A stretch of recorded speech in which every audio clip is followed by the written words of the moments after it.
paz do Senhor, amados. Boa noite a todos. Que a graça de Deus esteja em vosso lar, em vossa casa, em vossa família. Daqui a alguns minutos estaremos dando início ao nosso culto de ensinamento nesta noite. Às 8 horas precisamente estaremos dando início. Hoje o nosso tema, baseado na 11ª lição da Escola Bíblica Dominical, temos como tema de hoje, compromissados com a evangelização. É o tema de hoje. Daqui a alguns minutos estaremos dando início. Se irmãos quiserem, aí no celular já está abrindo a Bíblia no Evangelho segundo escreveu Marcos, no capítulo 16, nós estaremos lendo do versículo 14 ao 20, é onde está o texto base desse estudo. Evangelho segundo escreveu Marcos, capítulo 16, versículo 14 ao versículo de número 20. Daqui a pouco já estaremos dando início. Precisamente 8 horas, vamos darmos início ao nosso culto nesta noite com uma oração. Ore comigo. Querido Deus e eterno Pai, graças te damos pelo dom da vida, pelos livramentos, pelo teu socorro sobre nós, Senhor. Graças te damos pela nossa família. Graças te damos, Senhor, por nossos nomes está escrito no livro da vida. Pai, te louvamos por este amor tão inefável. Aqui estamos em tua presença, que os servos conectando aí no seu lar, juntamente com a sua família, para receber o ensino da tua palavra. O Senhor, como é um professor por excelência, através do teu Santo Espírito, venha nos instruir nesta noite. Pai, fala conosco. Ó Senhor, nos instrui de acordo à sua palavra. Aqui estamos diante da tua presença. Estamos aqui para prestar um culto a ti. E queremos sentir, Senhor, a tua presença. Queremos sermos tocados pela tua palavra. Queremos ser instruídos pela tua palavra, Pai. Sede conosco, nos ajuda. Pedimos a tua bênção e te agradecemos no nome de Jesus. Amém. Abre as vossas Bíblias. Evangelho segundo escreveu Marcos, capítulo 16, versículo 14 ao 20, nos diz assim a palavra do Senhor.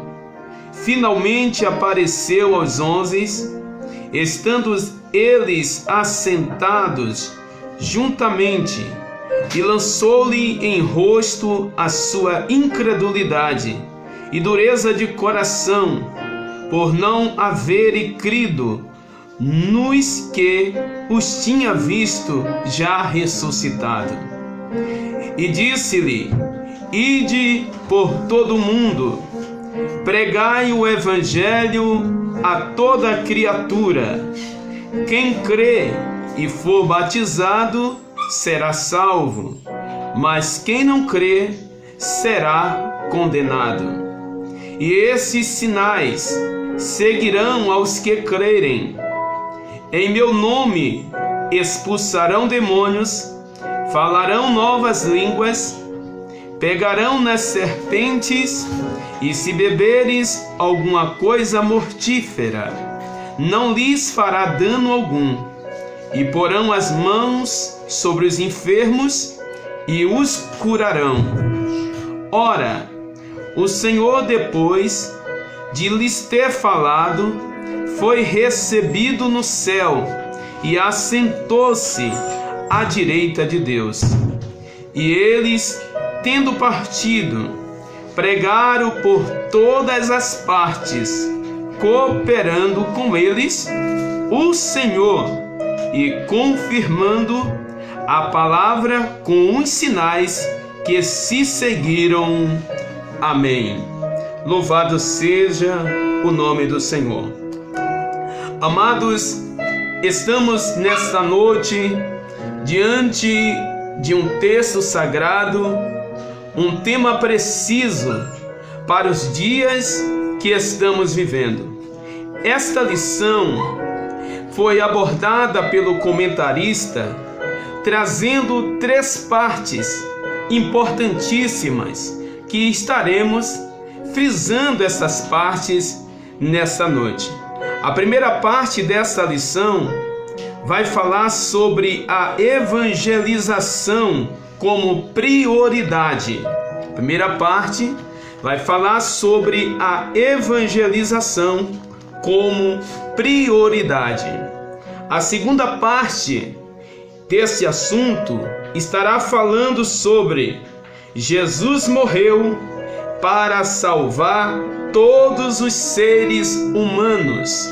Deixa eu frisar: Jesus morreu para salvar todos os seres humanos. E a terceira parte estará abordando sobre a evangelização local e a transcultural, aonde estaremos separando evangelização de missão e apresentaremos o conceito definido específico para cada elemento desse, para cada área de atuação, a evangelização e a missão. O comentarista desta lição, ele aborda um assunto muito preciso. Olha que ele diz: o reino de Deus cresce à medida que os pecadores vão se convertendo ao Senhor Jesus. Então percebemos que o reino de Deus, ele vai crescendo a cada dia, gradativamente. Quando há uma convenção, aonde a pessoa entrega a sua vida aos cuidados do autor da vida, que é Jesus Cristo. Então percebemos que é um papel fundamental da igreja para propagar-se esta evangelização. É um compromisso direto da igreja para propagar-se o reino de Deus. Ou seja, como o próprio comentarista fala nesse assunto, o Senhor constituiu a igreja como um agente, a única agência que transmite o evangelho. É a única agência que o reino de Deus tem na terra, através da igreja. Eu quero já frisar que a igreja aqui não está falando de denominações, não está falando de divisões de ministério, que temos diversas, e muitos propagando o evangelho de acordo com a palavra. Tanto que, se abrimos as nossas Bíblias, na primeira carta ou epístola de Paulo aos Coríntios, no capítulo 12, antes de ele trazer a narrativa da abrangência dos dons espirituais, ele traz uma revelação, dizendo que há diversos ministérios, mas um só Espírito, um só Deus opera em todos. Então percebemos que aqui, quando se fala de igreja, não está falando diretamente de denominações, está falando da igreja de Cristo, a noiva do Cordeiro, que foi comprada, lavada com seu santo sangue. E todas as igrejas, denominações no mundo que vive a palavra de Deus, e a sua bússola é a palavra de Deus, e constitui Jesus como Senhor e Salvador da sua vida, e que são lavados através da fé pelo sangue de Jesus, independente de denominação, independente de ministério, está interligada à Igreja de Cristo, a noiva do Cordeiro.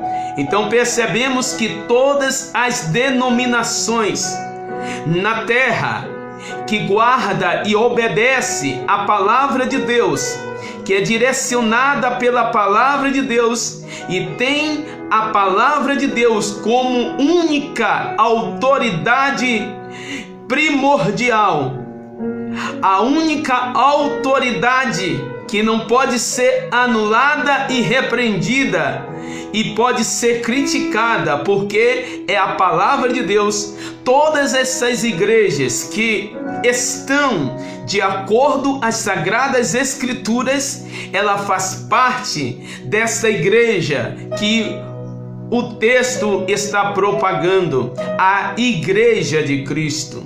Ou seja, a agência do reino de Deus na terra. Meu irmão e minha irmã, ainda nessa introdução, eu quero chamar e despertar a sua atenção, para que você entenda, para que a senhora entenda, o senhor entenda o valor que é constituído a Igreja de Cristo. Ou seja, a Igreja de Cristo é os embaixadores, aqueles que são a igreja, são os embaixadores do reino de Deus na terra. É o povo de Deus, é a lavoura de Deus, é o edifício de Deus, é a luz que brilha neste mundo, é o sal da terra.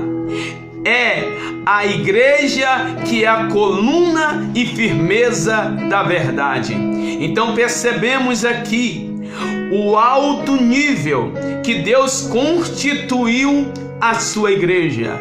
Não existe nenhum outro meio, não existe nenhum outro fatores para que o homem, a humanidade, o ser humano possa ser salvo, a não ser através de Jesus Cristo, e esse evangelho de Jesus sendo anunciado pela sua igreja, pelos seus discípulos. Então percebemos aqui que a igreja, ela é a agência do reino de Deus na terra. Glorifique a Deus, meu irmão. Glorifique a Deus, minha irmã. O Senhor nos constituiu nessa terra como astro para este mundo. Nós somos a lua que reflete o sol da justiça, que é Deus, e aonde o seu nome é glorificado através das nossas vidas. A primeira parte desta lição, ela vai abordar essencialmente esse fator, essa dádiva, esta ação, esse poder que é constituído através das Sagradas Escrituras, esta verdade que foi outorgada à sua igreja, a evangelização como prioridade. Percebemos que no livro de Marcos, no capítulo 1 e o versículo 15, no início do ministério de Jesus, ele já dizia: o reino de Deus é chegado, arrependei-vos e crerdes no evangelho. Então esta é a dádiva para a humanidade, o evangelho de Cristo, que é uma prioridade para a agência que assim propaga esta grande dádiva, essas grandes boas novas, que é o reino de Deus. Percebemos que aqui, na primeira parte, o comentarista, ele traça uma verdade. Ele diz assim: o Evangelho não é uma mensagem alternativa, trata-se de uma questão de vida ou morte. Ou seja, o Evangelho, ele não é uma ação de opção para aqueles que queiram aceitar ou não. O Evangelho é o único meio que conduz o homem a Deus. É o único meio que faz que o homem volte para o seu Criador. E não existe alternativa, não existe opção para que possa estar sobre os cuidados poderosos de Deus e ter um destino feliz. Percebemos que Deus cuida através da fé, até mesmo daqueles que não aceitou a Cristo ainda como Senhor e Salvador da sua vida. Percebemos também que muitas pessoas, por ter uma conduta boa, por ter objetivo, por crer, por correr atrás, por buscar a realização dos seus sonhos, alcançam muitos favores de Deus. Porém, amados, independente dessa situação ou dessa ocorrência que alcança tanto o justo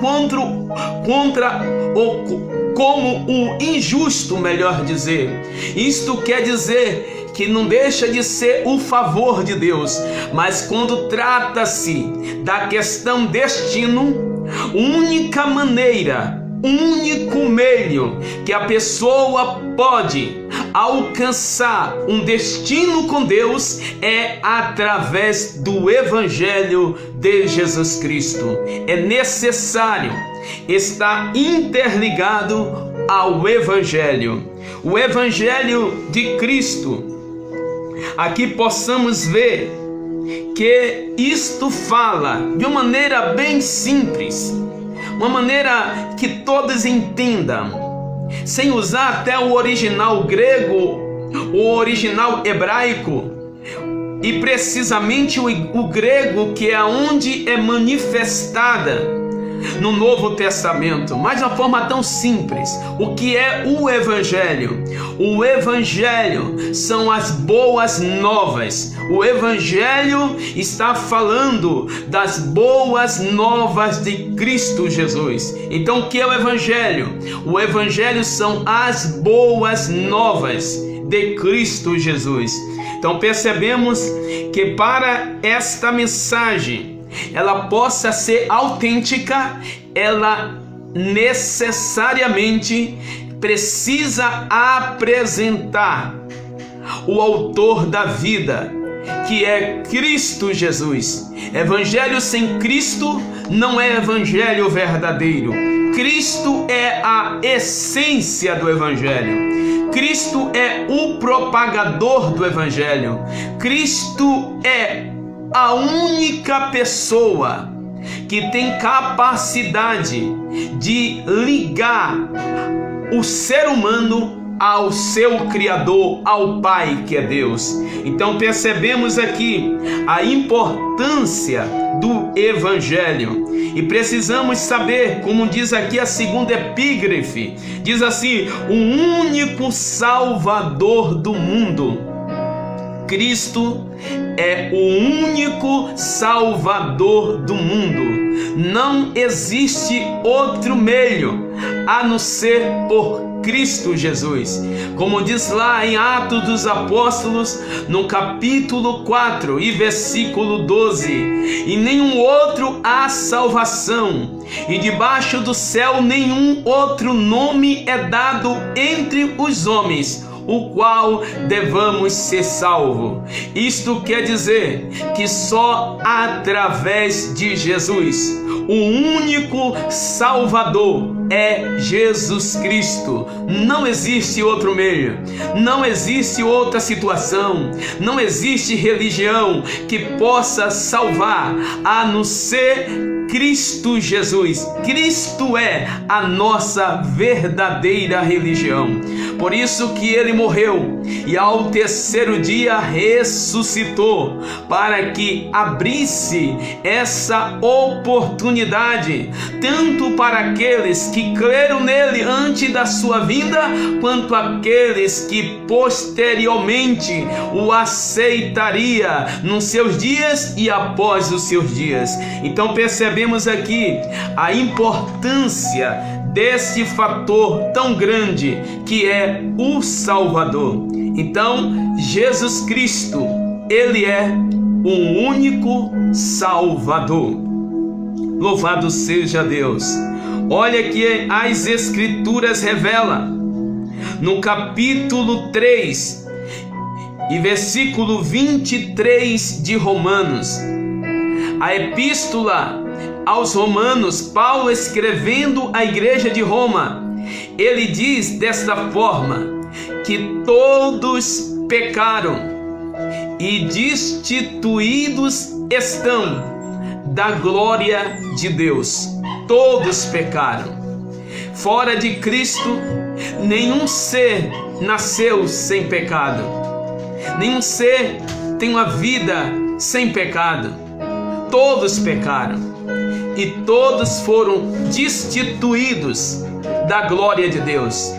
Mas o varão que não veio da vontade do homem, enxertado no ventre de Maria, pela ação do Santo Espírito Santo, ele veio sem pecado a esse mundo.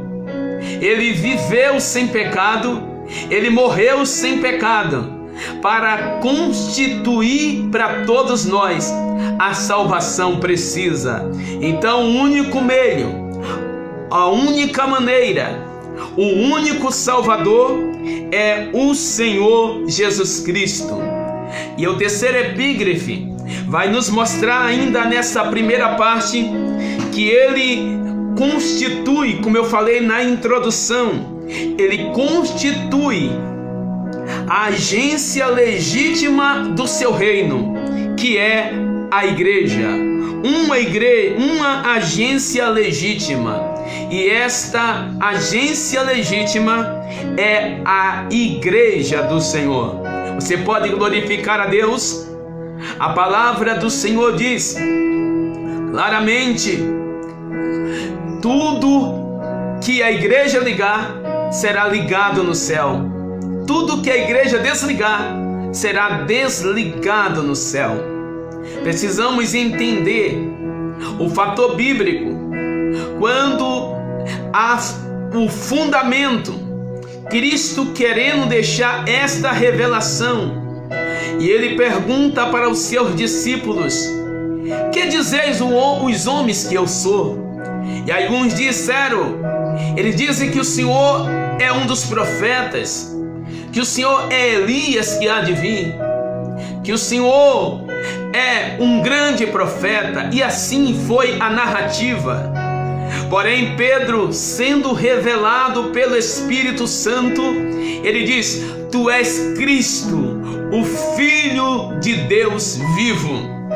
E quando Pedro dá essa narrativa, o Senhor Jesus diz: disserte bem, Pedro, ô Simão Bajonas, tu disserte bem, Simão, porque não foi nem a carne e nem o sangue que te revelou, mas foi exclusivamente meu Pai. E diz: tu és Petrus. Fala para Pedro: tu és Petrus. Petrus quer dizer fragmentos de rocha, pedras pequenas, seixos, pedras minúsculas. Ele diz: tu és Petrus. Aí ele volta para o fundamento que Pedro fala que ele é o Cristo. Dentre esse fundamento ele diz: e sobre esta pedra Petra quer dizer rocha, pedra grande, rocha. Ele diz sobre esta pedra, Petra, que quer dizer rocha, desse fundamento, Simão, que você diz que eu sou, eu edificarei a minha igreja, e as portas do inferno não prevalecerão contra ela. Aí ele diz: e eu vos darei a chave do reino, e tudo que ligardes na terra será ligado no céu, e tudo que é desligado na terra é desligado no céu. Estava sendo constituída através dos discípulos, e sobre a representação da fala de Pedro, estava dizendo ali: a agência única do reino de Deus na terra é a igreja do Senhor, que pode ligar e desligar. Isto quer dizer, vivendo de acordo com o fundamento bíblico, que é a palavra de Deus. Então percebemos que é uma agência legítima, e esta agência legítima é a propagadora das boas novas. E o Senhor nos chamou para isso. O Senhor nos chamou para que possamos propagar essas boas novas, e nos capacitou para isso, e nos encheu do seu Espírito, tanto que nos dias da igreja primitiva, após a sua partida para o céu, ele inaugurando a questão fator igreja, preparando, ele diz: ficai-vos em Jerusalém, até que do alto sejais revestidos de poder. E ali os discípulos, não só os 12, aproximadamente 120 pessoas aproximadamente, aguardaram esse dia, onde constituímos até como inauguração da igreja, aonde o Espírito Santo desce, que se constitui o dia de Pentecoste, ou melhor, foi no dia de Pentecoste, aonde é constituído a doutrina do pentecostalismo, que nós cremos e temos evidenciado a cada dia, e temos visto que através de homens e de mulheres cheios do Espírito Santo, revestidos do poder de Deus, o Senhor tem usado com intrepidez, com ousadia no Espírito, para anunciar e propagar este reino. Somos agência do reino de Deus. Glorifique a Deus, minha irmã. Glorifique a Deus, meu irmão. O Senhor nos constituiu como agência única do seu reino. Que o Senhor possa cada dia revestir a sua igreja, que o Senhor possa cada dia revestir do seu poder, das suas virtudes, para que essas boas novas possa ser anunciada com ousadia no Espírito Santo. Louvado seja o nome do Senhor. Passamos para a segunda parte agora, aonde vai narrar a importância fundamental desse evangelho. Percebemos aqui que o evangelho é um fator divino.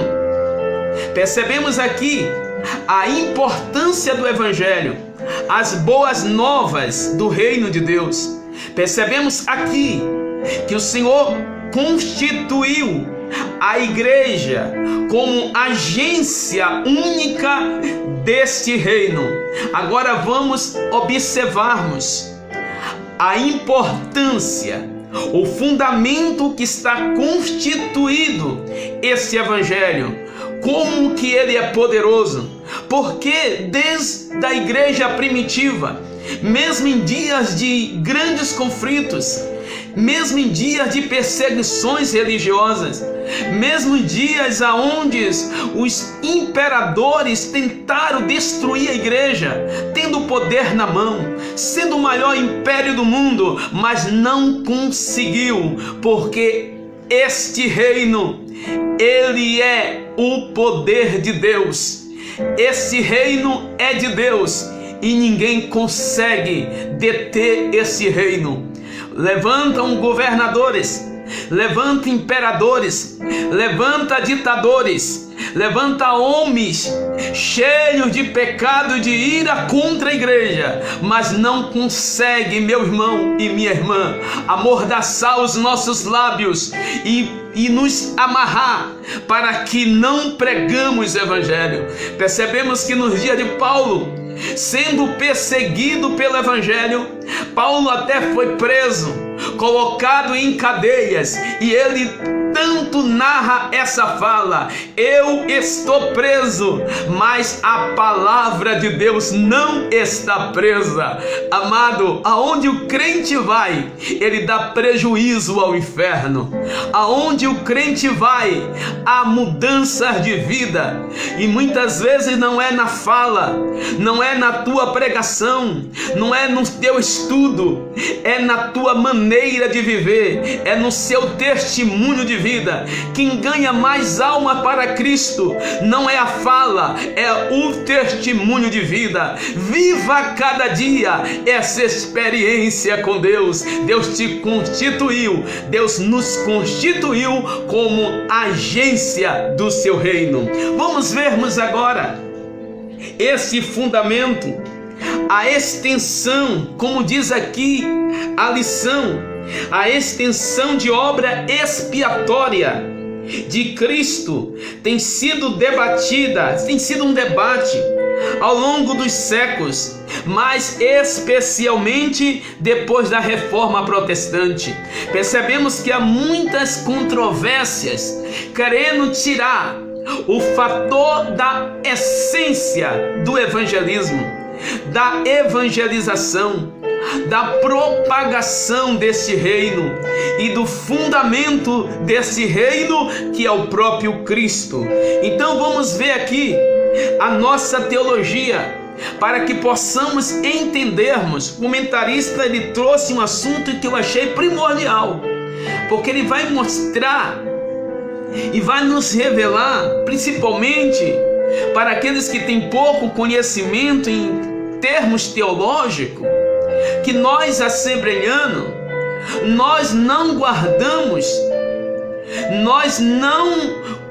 guardamos fundamentos de homens, idealismo de homem ou conduta de homem.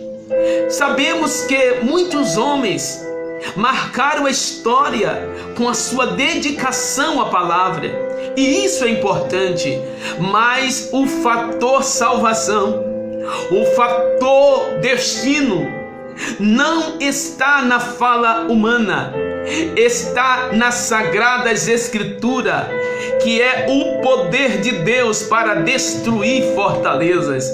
Então percebemos que nós, assembleanos, nós não guardamos nenhum movimento que se levantou na Idade Média, fundamentos importantes sim, mas a nossa razão de fé, os nossos pilares para o destino salvação está interligada na Bíblia diretamente. É a Bíblia que nos conduz, é a Bíblia que nos direciona a nossa crença, ao nosso credo, aquilo que nós optamos para seguir, a doutrina da palavra de Deus.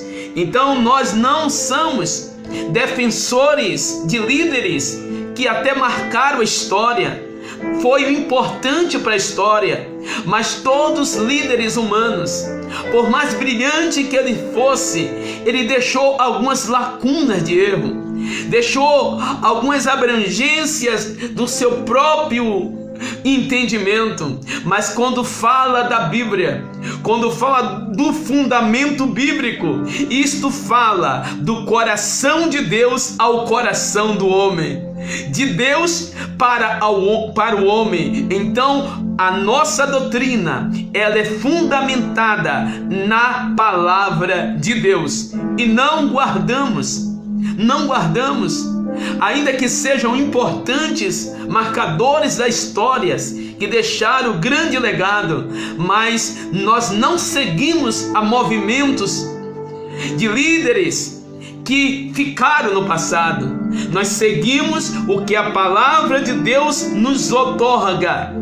Nós seguimos a doutrina bíblica que está nas Sagradas Escrituras. Por isso que nós somos constituídos pentecostais, porque guardamos a doutrina do pentecostalismo, aonde foi manifestada para a igreja desde o seu princípio. Então percebemos aqui, olha a fala aqui do comentarista: antes convém ressaltar que a nossa teologia é pentecostal e vem diretamente das Escrituras Sagradas, sem intermediação dos teólogos da Reforma Protestante. Ainda que respeitamos, ainda que foram importantes sim para a história e para o cristianismo, porém nosso fundamento de fé não estão nesses homens.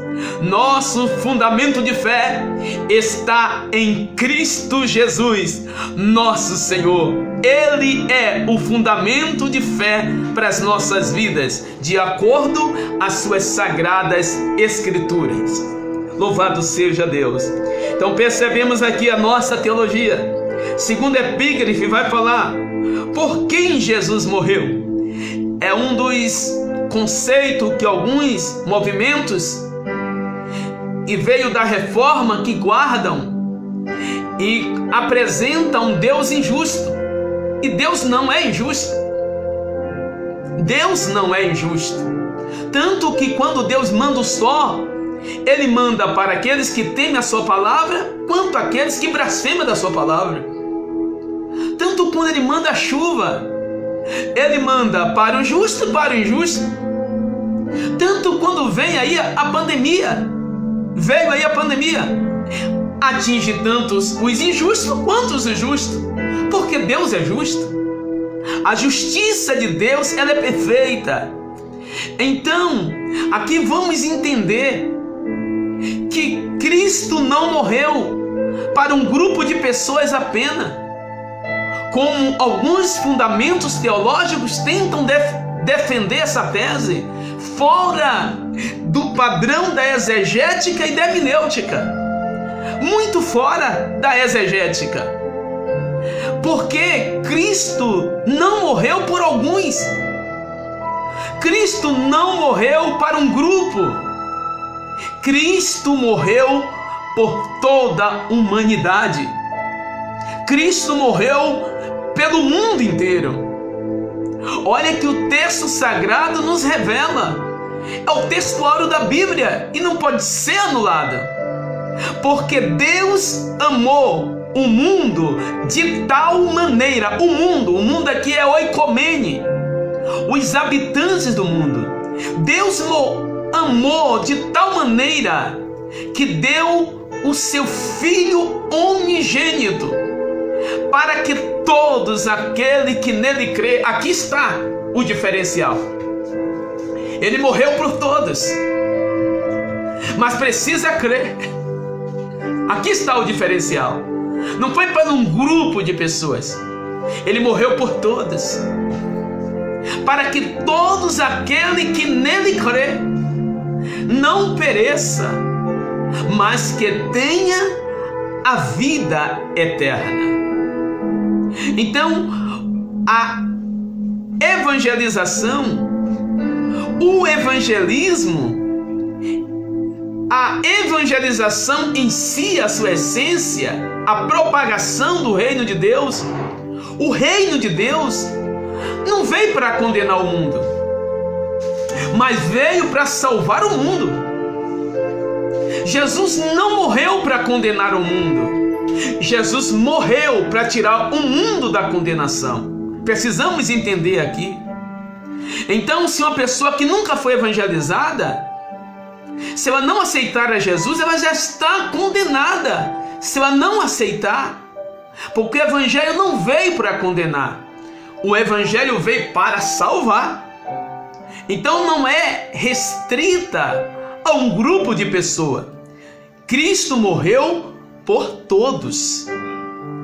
E tanto que vários textos bíblicos nos revelam isso, aonde Deus toma até o profeta e diz: eu não tenho prazer na morte do ímpio, mas que todos venham ao arrependimento.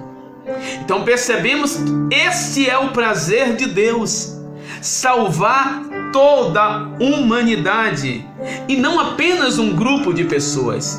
Então nosso fundamento de fé é entronizado na palavra, versátil na palavra.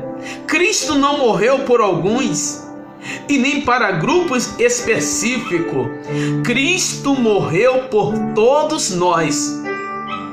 Agora a questão é você ter na mão a que faz a diferença do destino. Vamos usar aqui uma ilustração bem simples para entendermos. Vamos constituir aqui como um presente de Deus, que logicamente é muito mais glorioso do que isto. Aqui é só um elemento figurativo. Aqui é o presente de Deus. E esse presente Deus dá a todos os homens. É teu. Agora nós que tomamos a decisão se queremos abraçar com esse presente ou rejeitar este presente. A questão é esta. É aonde está entronizado o destino. Porque até aqueles que nunca ouviram falar do Evangelho não pode dizer que vai ficar como excusado, porque o próprio Deus, ele se manifesta na natureza, o seu poder para revelar a sua salvação. Vemos isso no Salmo 19, vemos isso em primeira epístola aos Romanos, no capítulo 1. Paulo vai relatar esta verdade, mesmo aqueles que nunca ouviram do Evangelho. Isso prova que o Evangelho não veio para condenar, veio para salvar. Mas o próprio Deus se manifesta a estas pessoas através da natureza. E ninguém vai ficar como inocente. Ninguém vai dizer: eu não tive oportunidade. Porque até a própria natureza manifesta a glória de Deus. Isto mostra, amados, a importância do Evangelho para a humanidade. Isto revela para nós também, queridos, não saindo aqui da questão da importância da morte de Cristo, que é fundamental, mas aqui eu quero abrir um parêntese para despertar você hoje, para te chamar a tua atenção. Nós, como agentes desse Evangelho da vida, que não há alternativa, qual está sendo a nossa atitude? Temos anunciado esse Evangelho? Temos propagado esse Evangelho? Temos feito a nossa parte? Porque é o nosso dever anunciar esse Evangelho. Mas sabendo aqui, voltando à ilustração, o homem que faz escolha se vai abraçar o presente de Deus ou vai rejeitar o presente de Deus. Aqui está a questão do destino. Então não é para um grupo específico, é para todos que abraçarem com o presente. E graças a Deus, meu irmão, dê um glória a Deus aí no teu lar, na tua casa. Você abraçou com o presente. Abraçar com o presente é você receber a bênção de Deus na tua vida através do sacrifício de Jesus. Você aceitar o sacrifício de Jesus, que não foi em vão, na sua vida. e você passar a desfrutar dessa essência que perdoa os seus pecados, que te livra do teu acusador, que te justifica através da fé em Cristo, que te faz amigo de Deus, que faz a paz com Deus e te coroa como filho de adoção, te constituindo herdeiro da glória eterna. Isso te faz filho, acima dos seres espirituais que Deus criou, que são os anjos. Deus te constituiu, meu irmão. Deus te constituiu, minha irmã, como filhos seus. É tão tremendo essa questão, que quando o Senhor, Ele dá a revelação para João na ilha de Pátimo, e chega um momento que o Senhor envia um anjo cheio de glória, repleto de glória, uma grandeza incalculável, a semelhança daquele anjo, o poder e a glória que estava na sua vida, que quando João ele vê isto, ele cai por terra. E aquele anjo chega para João e diz: não faça o tal, eu sou o teu conservo, adora a Deus. Meu irmão, minha irmã, o Senhor te constituiu como filho, como filha. Imagine, aquele anjo cheio de glória, ele chega para João e diz: eu sou o teu conservo. Porque o Senhor te constituiu, meu irmão. O Senhor te constituiu, minha irmã, como filhos e filhas, para louvor e glória do seu nome. Levanta a tua cabeça, se coloque na posição, propague esse evangelho, anuncie a morte daquele que morreu para trazer vida e para autentificar. Ele ressuscitou ao terceiro dia e está sentado à direita de Deus.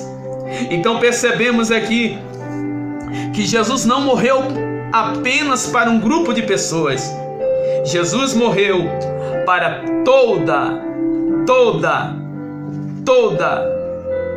as pessoas do globo terra, todas as pessoas do mundo, sejam elas boas ou ruins, sejam com poucos pecados ou cheios de pecados, Ele morreu por todos.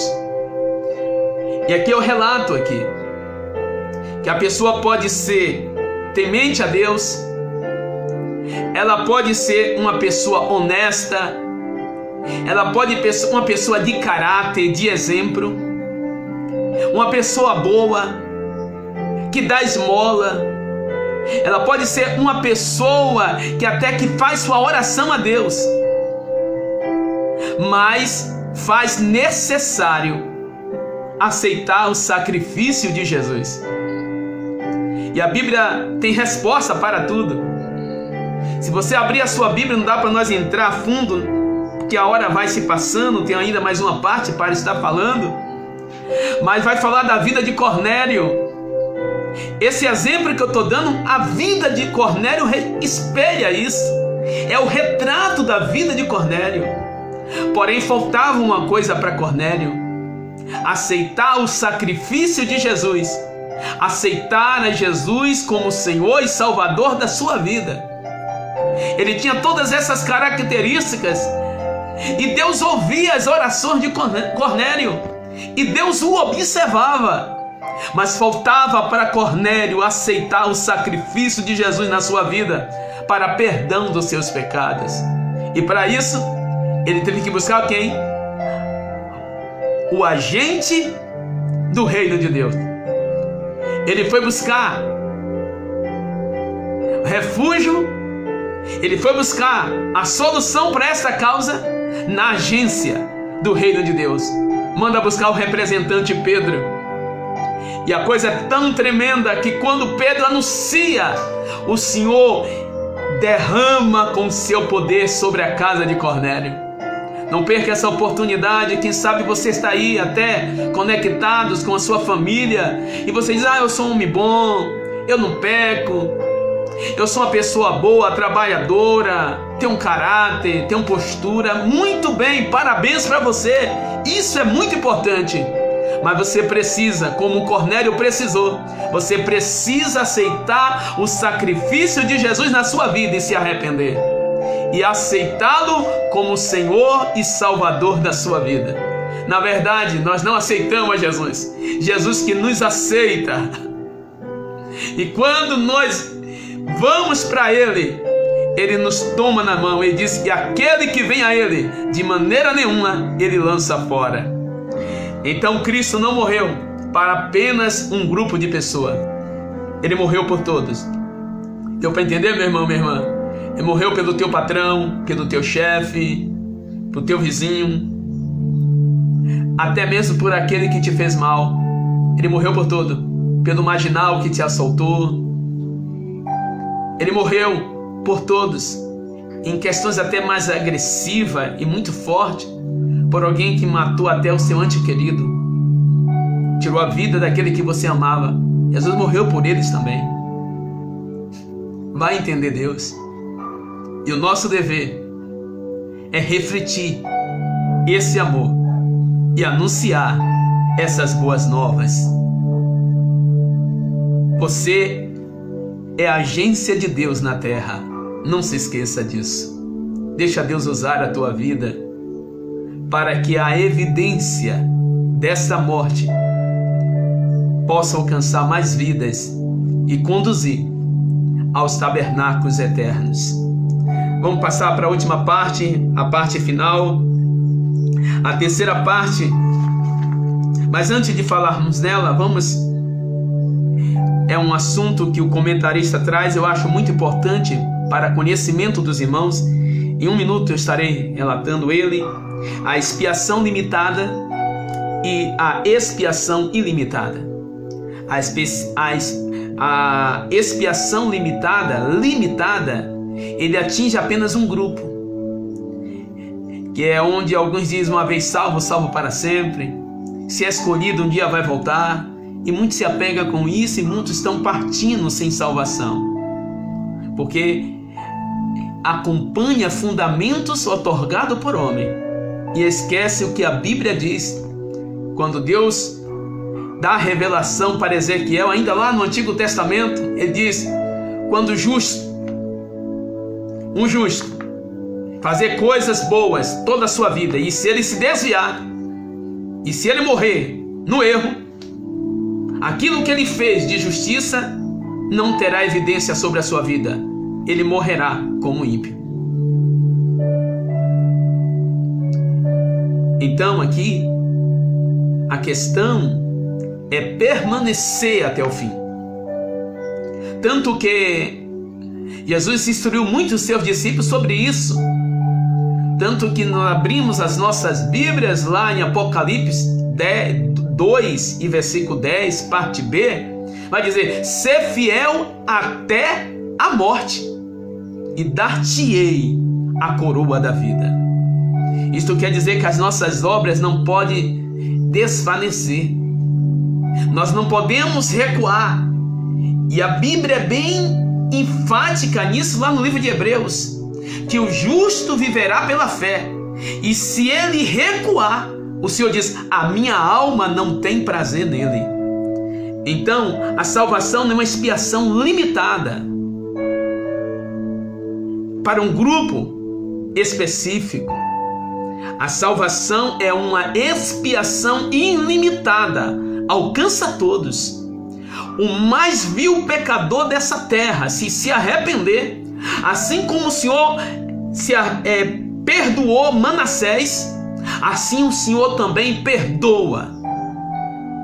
E muito mais agora que o sangue do seu Filho foi derramado.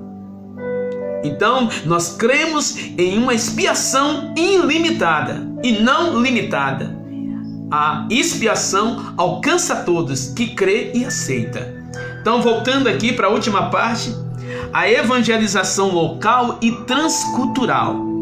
Aqui estará falando de 2 fatores. Eu quero resumir elas rapidamente para fecharmos o estudo de hoje, que é o fator evangelização e o fator missão.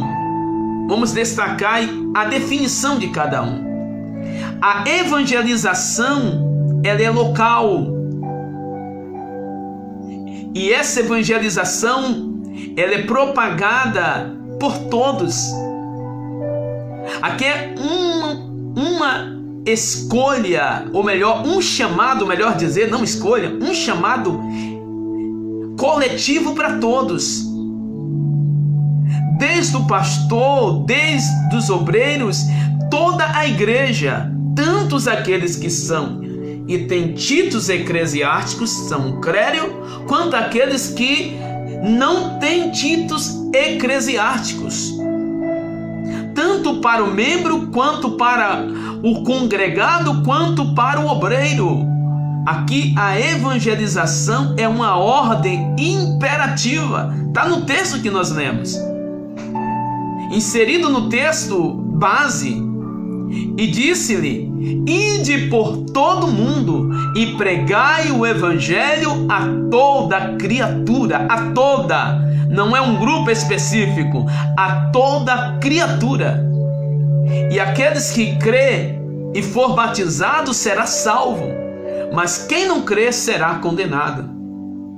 Fazendo uma ponte nessa questão evangelização, quando Jesus, ele ainda agora narrado, não por Marcos, mas por Mateus, a mesma fala, em condições e apresentação diferenciada, mas no mesmo dia, no mesmo momento.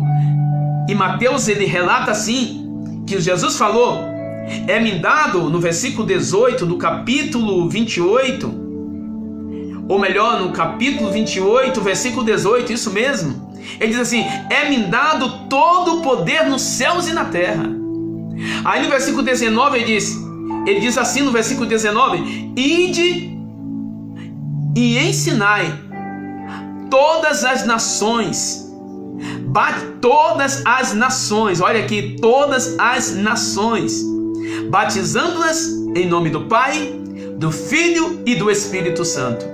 Dá até a forma doutrinal da forma do batismo, biblicamente. E ele mostra aqui que é todas as nações. Aqui está falando da evangelização. E a evangelização, ela pode ser pessoal ou em massa, pessoal ou coletiva. Você pode evangelizar o teu vizinho, teu amigo de trabalho, mas vamos ver aqui, não é você parar seu período de trabalho que você foi contratado para trabalhar para falar de Jesus. Não faça isso, você está errando. No seu momento do almoço ou indo para casa, você pode falar das grandezas de Deus quando te der a oportunidade para falar. E sempre Deus prepara a oportunidade para falarmos do seu evangelho. Mas não podemos perder essa essência e saber o nosso compromisso. O Senhor nos chamou como embaixadores do seu reino. É o nosso dever, independente se sermos leigos ou clérigos, independente que temos títulos eclesiásticos ou não termos títulos eclesiásticos, o Senhor nos constituiu como embaixadores do seu reino. E a maior pregação do evangelho é a vida. Que possamos pregar com a nossa vida e não apenas de palavras. Que a nossa vida venha a ser um testemunho para aqueles que nos observam. Porque a nossa vida é um livro para o ímpio, é um livro aberto. Paulo diz: a minha vida é uma carta aberta. E devemos saber que é a única dívida que devemos ter, que é o amor. E precisamos a cada dia diminuir essa dívida, anunciando o evangelho de Cristo. A parte da evangelização está interligada a todos nós. Aí vem a parte, as missões, que entra na questão agora transcultural, ou seja, irmos em outra área que tem uma cultura diferente, que muitas vezes diferem de uma cidade para outra. A cidade tem uma cultura, a outra tem outra cultura. Isso aí entra a questão agora da missão. E o Senhor, Ele de uma forma especial, Ele separa pessoas específicas para esse fator, missões. Percebemos que no dia de Antioquia tinha vários doutores, vários profetas, e o Espírito Santo disse: apartai-me de mim, para mim, apartai-me para mim, Paulo e Barnabé, para a obra que eu vos tenho chamado. Então o Espírito Santo, de entre os doutores, diante dos profetas, entre homens temente a Deus, todos temente a Deus, o Senhor separa Paulo e Barnabé para missões. Então missões aqui é uma área específica e nem todos conseguem fazer missões, porque precisamos entender que o Evangelho ele é universal, como o próprio comentarista que ele relata isso. Ele não veio para destruir as culturas do mundo, ele veio para salvar o mundo do pecado. Esse é o fator do Evangelho. O Evangelho não veio para destruir as culturas humanas. O Evangelho veio para salvar o homem do pecado e do erro e da mentira. O Senhor veio para desfazer as obras de Satanás. Esse é o poder de Deus. Como Paulo fala lá em Romanos ainda, no capítulo 1, versículo 16, pois eu não me envergonho do Evangelho de Cristo, porque é poder de Deus para salvar todos aqueles que crêem. Primeiro do judeu, depois dos gregos. Quando fala judeus ali e gregos, ali é dividindo as duas partes dos povos para entendermos. O judeu está dizendo todas da linhagem de Israel, não só que nasceu em Judá, mas todos os israelitas de todas as tribos está inserida ali naquele judeu, primeiro do judeu, depois dos gregos. Os gregos ali não estavam só do povo grego, está falando dos gentios, de todas as nações, de todos os povos que não nasceu em Israel. Então o Senhor não veio para salvar só Israel, o Senhor veio para salvar todos os homens. Primeiro do judeu, porque veio a salvação do judeu através de Cristo, e depois dos gregos, ou seja, aos gentios. Isso era nós, gentios, zambuzeiro bravo, mas o Senhor nos enxertou na oliveira verdadeira. E você pode glorificar a Deus aí no seu lar. E vamos fechar a parte de hoje com uma fala aqui da conclusão do comentarista. O que ele diz? A Bíblia afirma que não existe salvação sem Jesus. Então, fechando a parte de hoje, vimos o nosso compromisso como igreja e o fundamento principal, e entendermos e falarmos com convicção: sem Jesus não existe salvação. O Evangelho é as boas novas de Cristo, e Jesus, Ele é o autor da vida, Ele é quem liga o homem a Deus. E o último texto, conhecido muito de nós evangélicos conhecemos de cor esse texto, que é João 14,6. E disse-lhe Jesus: eu sou a verdade e a vida. Eu sou o caminho, melhor dizer, e a verdade e a vida. Disse-lhe Jesus: eu sou o caminho e a verdade e a vida, e ninguém vai ao Pai senão por mim. Ou seja, fechando, Jesus é o único meio de o homem se ligar com Deus, religar com Deus, voltar à comunhão, voltar para casa. Por isso que quando parte um dos nossos irmãos, nós dizemos: voltou para casa, porque a nossa casa Não é aqui. Aqui estamos de passagem. Aqui somos peregrinos forasteiros. Estamos voltando para casa, mudando de endereço. Casa terrestre para casa celestial. Deus te abençoe, te dê uma noite abençoada. Não se esqueça disso. Olha para dentro de você, meu irmão e minha irmã, e saiba o seu compromisso. Nós somos a agência do reino de Deus na terra. Deus conta comigo, Deus conta com você. Amém?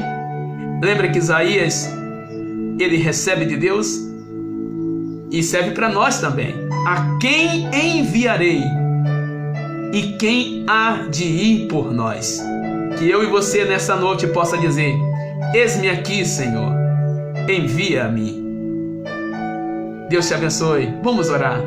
Querido Deus, eu te louvo, Pai, por esta noite, pelas famílias que estão conectadas, ouvindo a Tua palavra. Pai, que a chama do Teu Espírito possa queimar ardentemente no coração dos Teus filhos, Pai, das nossas vidas, como foi na igreja primitiva.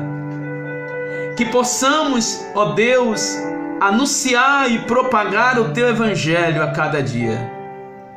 Que nos incomode através de uma essência gloriosa, não um incômodo ruim, mas aquele incômodo, Pai, do Teu poder, para que possamos anunciar cada vez mais o Evangelho, propagar o Teu reino.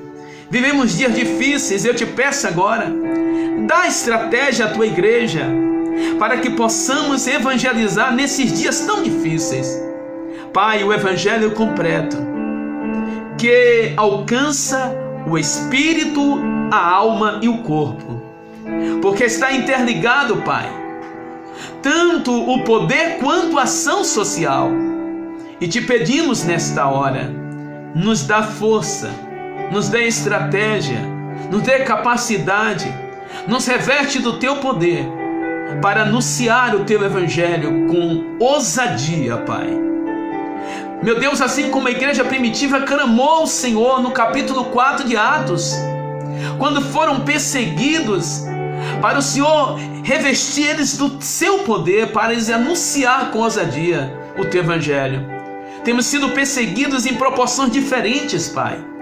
Dias que somos perseguidos de uma forma crucial por conta de pandemia, aonde tem até os oportunistas que se levantam contra a Tua igreja.